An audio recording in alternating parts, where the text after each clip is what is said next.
Қиямет жақындаған кезде мынау таңға жоқ бір салқын жел тұрады жаздың күндері. Таң намаздан кейін сыртқа шықсаңыз демаласыз.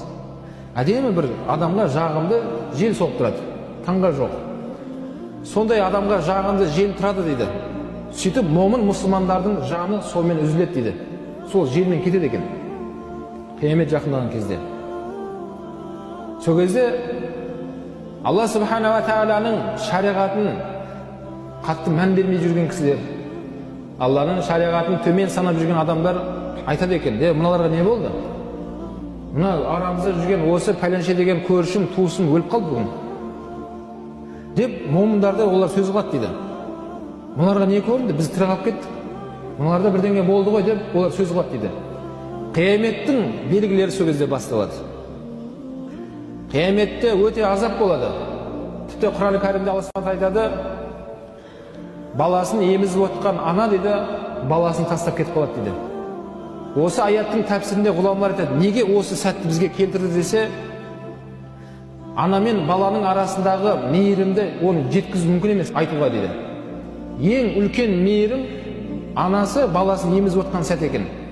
Қалған кезде бір-бірі мейірім деп айтамыз, жан ашыды деп айтамыз. Бірақ анасы баласын емізіп отқан сәтте жетпейді екен біздің мейірімділіктеріміз. Оны жеткізу мүмкін емес айтып дейді.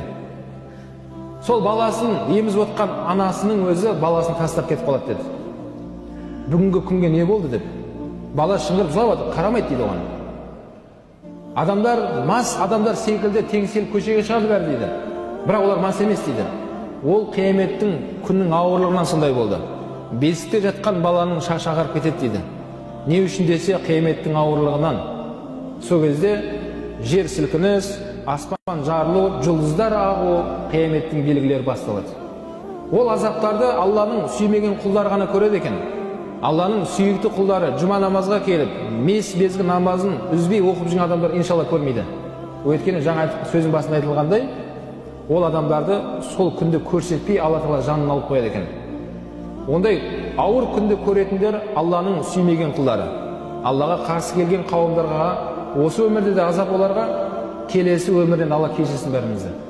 Келесі өмірде де оларға күйзелтуші азап күтіп тұр. Құрметті